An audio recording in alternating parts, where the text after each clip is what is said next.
안녕하세요. 저는 60대 할머니입니다. 고민이 있을 때면 늘 다른 사람들의 사연을 들으며 위안받곤 했는데 평범한 줄만 알았던 제게도 믿을 수 없는 일이 일어나 이렇게 글을 쓰게 되었어요. 제게는 아들 하나와 며느리, 그리고 눈에 넣어도 아프지 않을 금쪽 같은 두 손주가 있어요. 아니, 정확하게는 있었다고 해야 할까요? 애 아빠는 아들 중학생 때 먼저 하늘나라로 가버렸어요. 남들은 보험금 받아 애들 키운다던데 형편이 어려웠던 우리는 보험 하나 들 돈도 없었기에 그런 건 바랄 수도 없었죠. 그래서 애 아빠 장례가 끝나자마자 시장에서 옥수수를 쪄서 팔기도 하고 겨울이면 풀빵을 팔고 또 그러다 어느 해에는 야쿠르트 장사도 하며 악착같이 아들을 키워왔답니다. 너무 고맙게도 아들은 엇나가지 않았고 반듯하게 성장하여 지금은 세무사로 일하고 있어요. 그런 아들이 결혼할 여자라며 미용사인 며느리를 데려왔을 때 사실 서운하기도 했었죠. 조금 더 좋은 직업, 좋은 집안의 여자일 순 없었을까 하고 말입니다. 그래도 아들이 사랑하는 여자라니 허락했습니다. 그리고 정말 친딸처럼 품어줬죠. 며느리는 딸이 될 수 없다지만 딸처럼 예뻐할 순 있을 거야. 내가 많이 노력하마. 감사합니다, 어머니. 저도 많이 노력할게요. 며느라이는 미용사로 오래 일해서 그런지 성격도 싹싹하고 둥글둥글해 살면 살수록 참 예쁜 아이다 싶었어요. 이런 아이를 부족하다고 생각했다니 그게 참 미안할 정도로 말이죠. 첫 2년 정도는 그렇게 내내 즐겁고 행복한 날들의 연속이었습니다. 아들 내외와는 같은 동네에서 가깝게 지냈는데 부르지 않아도 며느리와 아들은 한 번씩 밥을 먹고 가기도 하고 어떤 때는 하룻밤 자고 가고 싶다며 자고 가기도 했습니다. 어머니, 우리 목욕탕 가요. 갑자기 웬 목욕탕? 저 원래 결혼하면 시어머니랑 목욕탕 가는 게 꿈이었거든요. 제가 등도 빡빡 밀어드릴게요. 아이고, 우리 귀한 며느리 밖에서도 손 많이 쓸 텐데 내 등까지 밀면 손 아파서 어쩌누. 걱정 마세요, 어머니. 어머니 등 밀어드리려고 연습 많이 했어요. 그래서 남편 등이 좀 까지긴 했지만 가끔씩 불쑥 찾아와 목욕탕 가자, 영화 보러 가자 하는 며느리가 참 그렇게 예뻤답니다. 그리고 그런 아이가 아이를 가졌다고 할 땐 정말로 내 딸이 아이를 가진 것처럼 무엇이든 해주고 싶었죠. 아가, 먹고 싶은 거 있으면 뭐든 언제든 말해라. 네 남편이 안 사다 주면 나라도 사다 주마. 역시 어머니가 최고라니까. 아들 넌 무조건 새아가한테 잘해주고 집안에서 큰 소리 치지 말고 늦게 들어오지 말고 무조건 일찍 다녀. 알았어? 당신 어머니 말씀 잘 들었지? 당신 잘못하면 나 어머니한테 다 이른다. 아들은 누구 엄마냐며 뾰루퉁이 하기도 했지만 그러면서도 내심 기분은 좋아 보이더군요. 고부 사이가 좋으면 아들이 행복하다는데 그 말이 정말이었죠. 그렇게 10달이 지나 금쪽 같은 첫째 손주가 태어났고 제 아들 어린 시절을 쏙 빼닮은 그 작은 아이 얼굴을 보자마자 주책맞게도 눈물이 흘러나왔어요. 그런 저를 보며 며느라이도 울더군요. 그렇게 우리는 부둥켜 안고 한참을 울었습니다. 첫째 손주가 태어난 뒤 며느리와 저의 사이는 더 가까워졌어요. 남의 손에 아이 맡기는 게 불안했던 저는 육아를 자처했고 며느리가 미용실로 출근할 때면 손주를 도맡았습니다. 다 늙어서 어린아이를 다시 안고 업고 달래가며 키우려니 힘은 들었지만 마음만은 뿌듯했죠. 그렇게 시간은 빠르게 흘러갔고 어느덧 촛손주의 돌잔치 날이 되었답니다. 애들 손님 계시는데 괜히 늙은 할머니가 있으면 불편할까봐 한쪽 구석에 조용히 앉아 있었는데 며느리가 중대 발표라며 한마디를 하더군요. 여러분, 저희 둘째 가졌어요. 둘째 돌잔치 때도 꼭 와주실 거죠? 사람들은 깜짝 놀랐고 저 역시 많이 놀랐습니다. 이제 첫째 돌잔치를 하고 있는데 둘째를 임신했다니 무엇보다도 며느라이의 몸이 상하지는 않을까 그게 걱정이었어요. 출산 후 몸조리도 오래 못하고 바로 미용실로 나가 일하는 모습을 보며 내내 마음에 걸렸었는데 이번에는 몸조리라도 확실히 시켜야겠다 마음먹었죠. 며느리의 배가 점점 불러오는 걸 보며 이대로는 안 되겠다 싶어 아이들을 집으로 불렀어요. 예, 아가. 혹시 네가 미용실 그만두면 생활이 많이 힘드니? 네? 아무래도 맞벌이 하다가 홀벌이 하면 좀 그러니까요. 집 대출금도 남아있고 애도 이제 둘인데 돈도 많이 모아야죠. 방긋 웃는 며느리를 보며 더 안쓰러웠어요. 그래서 잠시 고민하다가 중대한 결정을 내렸죠. 그 대출금 내가 갚아주마. 배불러서까지 힘들게 일하지 말고 미용실 그만두거라. 애 낳고 나중에 애 좀 크고 나서 일하고 싶으면 그때 다시 일해도 되잖니. 어머니가 무슨 돈이 있으시다고. 이 집 정리하지 뭐. 어차피 나 혼자 살기에는 너무 큰 집이긴 했어. 요 옆동에 작은 평수 월세 하나 나왔다니까 그리로 옮기면 된다. 며느리는 눈물이 그렁해져서는 제게 안기더군요. 연신 감사하다는 며느리의 머리를 쓰다듬으며 왜 진작 이렇게 해주지 못했을까 싶었죠. 나라에서 나오는 연금으로 월세를 내고 생활까지 하기는 조금 벅찼지만 그래도 저는 괜찮았어요. 아이들만 행복하다면 더한 것도 할 수 있는 것이 부모의 마음이니까요. 저는 그렇게 아파트 옆동으로 이사를 했고 아이들 집을 오가며 손주를 봐주고 며느라이의 몸보신을 해주며 둘째 손주의 출산을 기다리고 있었습니다. 그리고 몇 달 뒤 대망의 그날이 되었죠. 진통이 온 며느리는 아들과 함께 병원으로 향했고 저는 첫째 손주와 함께 집에 남았습니다. 1분이 1시간처럼 느껴진다는 게 무슨 느낌인지 그때 알겠더군요. 몇 시간이 지나서야 아들에게서 연락이 왔습니다. 엄마, 둘째 나왔어요. 둘째는 딸이에요. 그래, 고생했다. 고생했어. 새아기한테 고생했다고 꼭 전해주고. 알았지? 네, 엄마. 아들을 닮은 아들에 이어 이번엔 딸이라니 얼마나 예쁠까. 우리 며느리 닮았으면 미스 코리아 나가도 되겠네 하며 콧노래가 절로 나오더라고요. 그리고 며칠 뒤 병원으로 했습니다. 그렇게 신생아실로 향해 우리 손녀를 보러 가니 간호사가 손녀를 안고 나오더군요. 공주님입니다. 축하드립니다. 아이고 예뻐라 우리 손녀. 어쩜 이렇게 코도 오똑하니 이렇게 예쁠 수가 있다니. 너무나 예쁜 여자아이였고 이 아이를 낳아준 며느리에게도 너무나 고마웠습니다. 그래서 전 산후조리원도 제 사비로 끊어주고 매일같이 죽이며 몸에 좋다는 것들은 전부 다 구해서 갖다 바쳤고 첫째 손주도 제가 손수 돌보며 뭐 하나 부족함 없이 몸조리 할 수 있도록 신경을 썼어요. 그리고 제 아들에게도 며느리 신경 쓸 일 만들지 말고 이럴 때일수록 가정에 충실하고 가장의 모습을 보이라고 몇 번이나 일러주었죠. 그리고 아들에게 웃으면서 이런 얘기도 한 적이 있었어요. 아들, 근데 언제 첫째 낳고 둘째까지 가질 생각을 했대? 그거 보통 쉬운 일이 아닐 텐데 요즘은 임신이 안 돼서 수정분만이니 뭐니 산부인과 들락날락거리는 사람들이 많다던데 우리 아들은 능력도 좋아. 아유 엄마 부끄럽게 시리. 사실은 나도 언제 임신이 됐는지 모르겠어. 아무리 생각해도 기억이 안 나. 혹시 내가 술 먹고 그랬나 싶기도 하고. 하지만 그게 뭐가 그렇게 중요하겠어. 우리에게 소중한 생명이 왔다는 게 중요한 거지. 그래서 앞으로는 더 열심히 살 거야.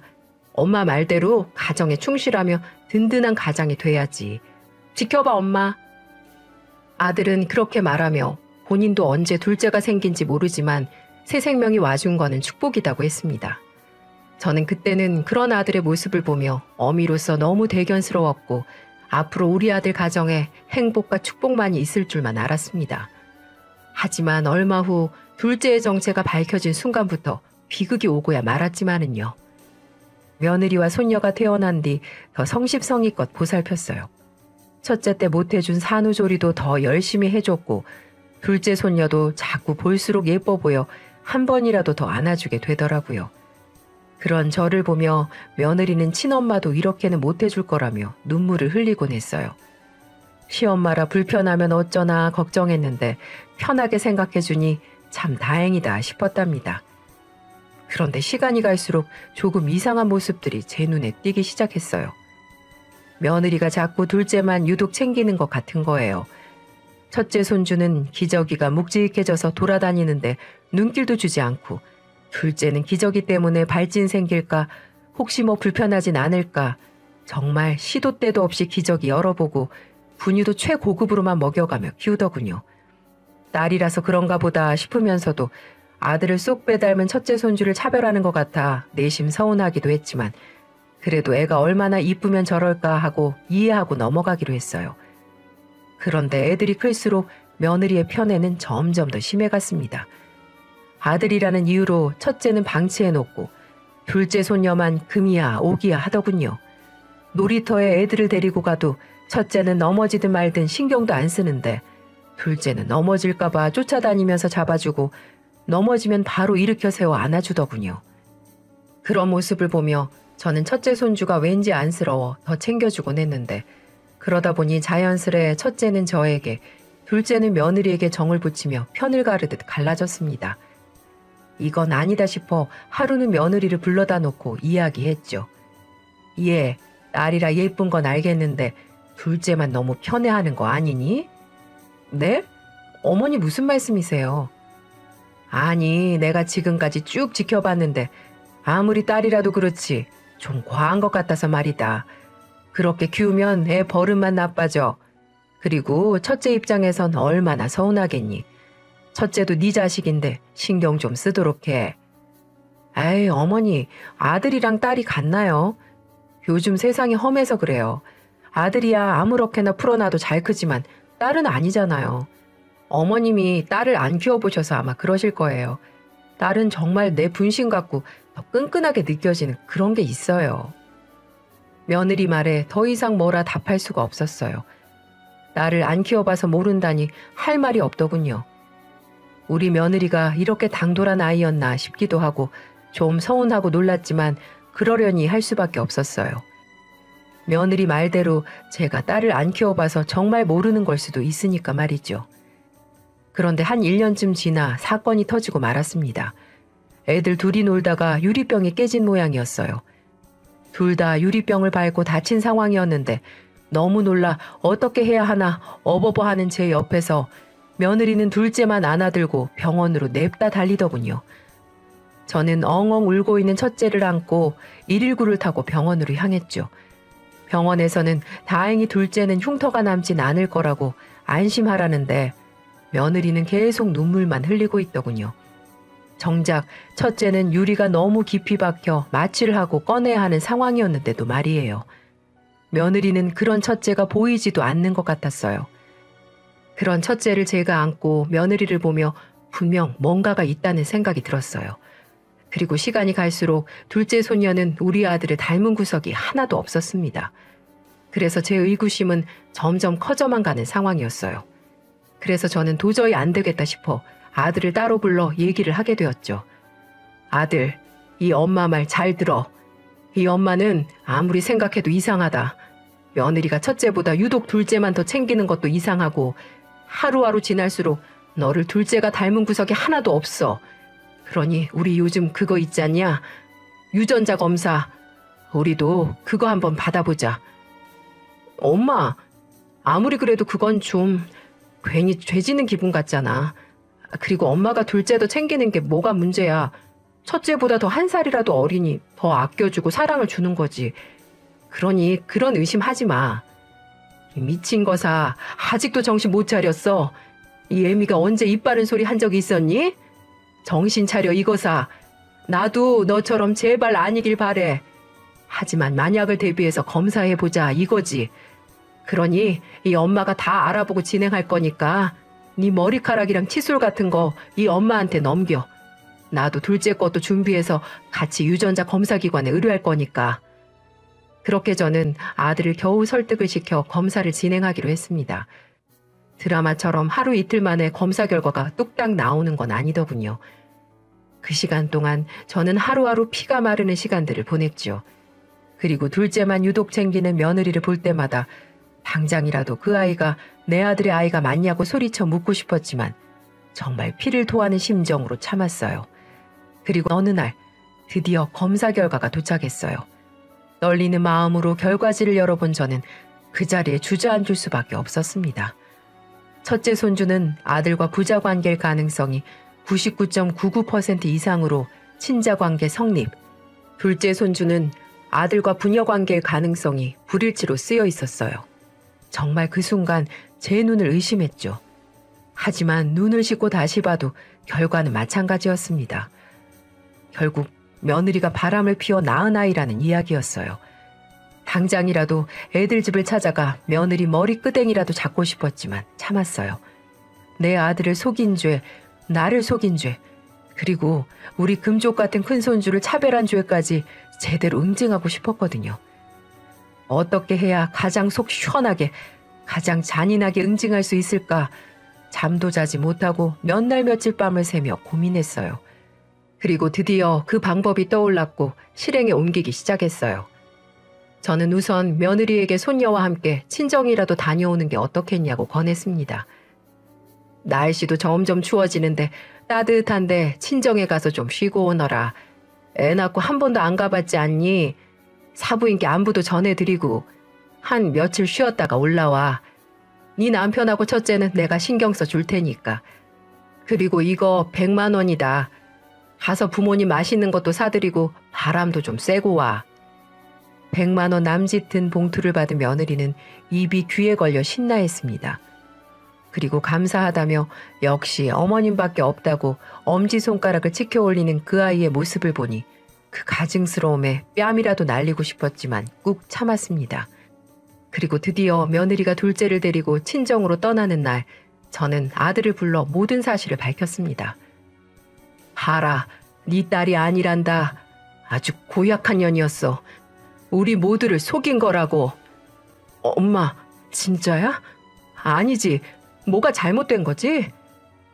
이것이 아직도 정신을 못 차렸어. 여기 봐, 이놈아. 네 딸이 아니라는 증거가 있잖아. 믿을 수 없어. 어떻게, 가정이 있는 여자가 어떻게... 아들은 그렇게 말하더니 한참을 저를 부여안고 오열을 하더군요. 당장 가서 며느리가 있는 처가에 가서 다 뒤집어 놓는다는 걸 겨우 말려서 진정을 시켰습니다. 내가 다 알아서 하마. 넌 이 애미가 어떻게 하는지 보고만 있어. 지금 세상이 어떤 세상인데 그렇게 무식하게 복수를 하려고 해? 그냥 차근차근 숨 막히게 조여주면 된다. 그러니 넌 경거망동 하지 말고 그냥 이 애미 믿고 기다리고 있어. 전 그렇게 강하게 아들에게 일러주고 복수를 해나가기로 했습니다. 저는 곧바로 부동산으로 향해 일단 아들 내외 집부터 내놨습니다. 명의는 다행히 아들 명의였기 때문에 처분이 쉬웠어요. 급한 대로 짐은 모두 빼서 이삿짐 센터 컨테이너 박스에 넣어 보관했고 아들은 당분간 저희 집에서 지내게 했습니다. 그리고 유전자 검사 결과지를 가지고 변호사를 찾아가 이혼 소송을 의뢰했습니다. 변호사 말로는 이 정도면 아주 유리하게 이혼을 빨리 끝낼 수 있다고 말을 해주더군요. 그렇게 숨가쁘게 2주일을 보내고 나니 며느리가 친정에서 돌아왔습니다. 며느리는 텅 비어있는 집에 들어갔다가 놀랐는지 저희 집으로 달려왔어요. 저와 아들이 며느리 전화를 피했으니 저희 집까지 찾아온 거였죠. 인터폰으로 보이는 며느리 얼굴을 보니 정말 끔찍이 보기가 싫더군요. 어머니, 저희 집이 이상해요. 짐이 하나도 없어요. 어떻게 된 거예요? 그 사람 어디 갔어요? 그 사람? 누굴 말하는 거니? 내 아들을 말하는 거니? 아니면 네 애인을 말하는 거니? 그러자 며느리는 눈치는 빠른 건지 그때부터 흐느끼기 시작했어요. 평생 가는 비밀은 세상에 없다. 우리 속일 땐 들킬 것도 생각했어야지. 난 그래도 그동안 널 정말 딸처럼 생각했어. 늘 안쓰러웠고 그래서 무슨 잘못이든 품어주고 싶었지. 근데 이건 아니다. 내 아들을 기망하고 날 속인 죄는 용서할 수가 없어. 제게 어머님 잘못했다고 다 설명하겠다는 그 아이에게 더 이상 대꾸하지 않았습니다. 그랬더니 한참을 서 있다가 며느리는 어딘가로 가더군요. 그리고 얼마 뒤 아들이 조퇴를 했는지 집으로 왔어요. 며느리를 데리고 말이죠. 집에 들어오자마자 며느리는 무릎을 꿇고 납작 엎드렸습니다. 어머니, 정말 죄송해요. 일부러 그러려고 그런 게 아니에요. 너무 외로워서 정말 잠깐 만났는데 정말 실수였어요. 이 아이 싫다고 하시면 보아원에 데려다 줘도 상관없어요. 정말이에요. 제발 한 번만 용서해 주세요. 아들은 그게 말이 되냐며 큰소리 쳤고 저는 그런 아들을 말리고 한마디 했어요. 정말 참을 수가 없더군요. 아내로서의 자격만 없는 줄 알았더니 엄마로서의 자격도 미달이구나.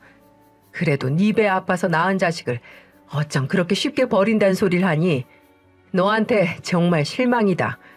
내가 너를 받아주는 일은 결코 없을 거고 우리 핏줄이 아니니 당연히 양육비도 없을 거다. 첫째를 우리가 키울 거니 오히려 네가 양육비를 지급해야겠지. 아마 소장은 네 친정으로 갔을 게다. 오늘 내일쯤이면 도착할 거라고 하던데. 며느리는 눈이 동그래져서는 안색이 창백해지더군요. 자기 아버지를 굉장히 무서워하는 아이였거든요. 아마 친정에서 모든 사실을 알게 된다면 친정에서도 외면당할 게 뻔했죠. 그리고 들어보니 둘째는 미용실 손님으로 온 남자와 딱 2번 데이트를 했다고 해요. 근데 딱 2번 만나고 헤어졌다고 했습니다. 그런데 그 2번 만나고 임신이 이렇게 쉽게 될 줄은 몰랐다고 했어요. 그리고 그때도 아들하고 관계를 가졌었는데 본인도 솔직히 누구 아이인지 몰랐다고 하더군요. 하지만 낳고 보니 우리 아들 아이가 아니라는 걸 알 수 있었고 그때부터 둘째가 너무 불쌍해서 첫째보다 유독 더 챙겼다고 하더군요. 하지만 저와 아들은 절대 용서를 할 수 없었습니다. 우리 앞에 눈물을 보이며 한 번만 용서해달라는 며느리를 우리는 매몰차게 쫓아내버렸어요. 한 번 가정을 깨트린 여자는 언제라도 2번, 3번 깨트릴 수 있다는 생각을 저는 했고 지금 흐르는 눈물이 잠시 이 상황을 벗어나려는 악어의 눈물로밖에는 보이지 않았거든요. 결국 그렇게 4개월 정도가 지나고 아들과 며느리는 깨끗이 이혼을 마무리 지을 수 있었습니다. 당연히 첫째 손주는 저희가 키우게 되었고 재산 분할도 거의 대부분 우리에게로 가지고 올 수 있었습니다. 당연한 결과였죠. 그리고 따로 위자료 지급하라는 판결도 받을 수 있었고요. 며느리와 바람을 핀 그 상간남에게도 위자료를 청구하고 싶었지만 며느리가 끝까지 입을 다무는 바람에 그 남자에게는 소송을 못한 게 아쉬움이 있었지만은요. 그래도 그 쓰레기 같은 며느리를 더 이상 내 며느리로 불러도 되지 않아 얼마나 후련했는지 모릅니다. 그 일이 있은 후 저는 아들과 첫째 손주를 데리고 셋이 함께 살고 있어요. 세무사라는 탄탄한 직업이 있어서 그런지 아들에게는 꾸준히 선자리가 들어오는데 아들은 한사코 거부하고 있습니다. 아마 아직은 충격에서 헤어나오지 못했기 때문이겠죠. 그래도 열심히 살려고 나름 노력하는 모습을 보며 저도 마음 한구석이 짠하더군요. 제 아들이 다시 행복해질 수 있는 날이 오겠죠. 제가 잘한 게 맞겠죠. 그리고 2년이 지난 지금 얼마 전 건너 며느리의 소식도 듣게 되었습니다. 오랜만에 만난 친구가 아들 결혼식 때 봤던 며느리 얼굴을 기억하고는 소식을 전해주더군요. 아유, 이게 얼마만이야. 잘 지냈어? 아들도 잘 지내고? 우리야 잘 지내지. 자기도 잘 지냈지? 아유, 우린 뭐 맨날 똑같지. 아니, 근데 자기네 며느리 말이야. 왜 우리 동네에 있어? 걔가 어딨다고? 아니, 우리 동네 다방에 있던데. 이혼했다는 소문이 사실이야? 뭐 그렇게 됐어. 아유, 잘했어. 결혼식 때 몰랐는데 이제 보니까 아주 사람 못 쓰겠더라. 맨날 사채업자들 찾아와서 일수 받아가고 못 받는 날이면 다방을 뒤집어 엎어놔서 사장이 아주 골칫거리라고 하던데. 그래? 뭐 그렇게 사는 줄은 몰랐네. 월세방 얻을 돈도 없어서 다방에서 먹고 자고 한대 글쎄. 처음에는 웬 쪼만한 애 하나를 데리고 와서 일하더니 좀 지나니까 안 보이더라고. 소문으론 시골에는 고아원에 갖다 버렸다던데. 아니, 무슨 애미가 자식을 버려? 금수만도 못한 여자 같으니라고. 결국 그렇게 되었나 보더라고요. 들어보니 이혼한 후 남자 하나를 잘못 만났다가 빚을 왕창 지어 도망자 신세로 지내다 다방으로 들어갔다고 했습니다. 그래서 결국 다방에서 일하게 됐는데 일하면서 아이 키우기가 버거웠는지 결국 그 아이도 고아원에 버렸다고 했습니다. 자기 자식도 못 지키는 한심한 엄마가 되었던 거죠. 에휴, 그 아이가 무슨 죄가 있을까요? 부모 잘못 만난 죄밖에 없는 불쌍한 아이인데 너무나 안타까웠습니다. 이제 어딜 가든 누굴 만나든 자신의 꼬리표를 떼어놓을 수는 없을 겁니다. 자식을 버린 어미라는 꼬리표, 바람 피워 애 낳았다가 이혼당했다는 꼬리표. 아무리 숨긴다고 해도 숨겨지지 않겠죠. 손바닥으로 하늘을 가릴 수는 없는 노릇이니 말이에요. 정의는 죽었다고 말하는 사람들에게 정말 말해주고 있어요. 우리가 살아가는 이 세상 아직 정의가 살아있다고요. 권선징악이 살아있는 세상이라고 말입니다. 자업자득이라는 말 다들 아시죠? 자신이 저지른 일의 과오가 자기 자신에게 돌아가는 것을 뜻하는 사자성어인데요.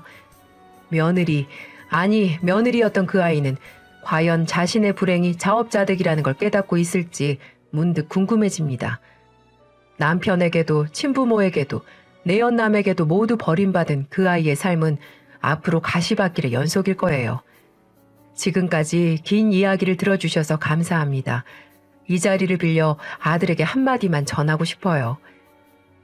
아들아, 괜찮다. 다 괜찮다. 넌 모든 걸 다 잘해냈고 앞으로도 다 잘해낼 거니까 기운 내라. 지금은 잠시 바람에 흔들리는 것뿐이야. 바람이 멈추고 나면 너는 다시 예쁜 꽃을 피우며 행복하게 살아갈 수 있어. 이 엄마가 늘 네 뒤에서 응원하고 있다는 거 잊지 말아라.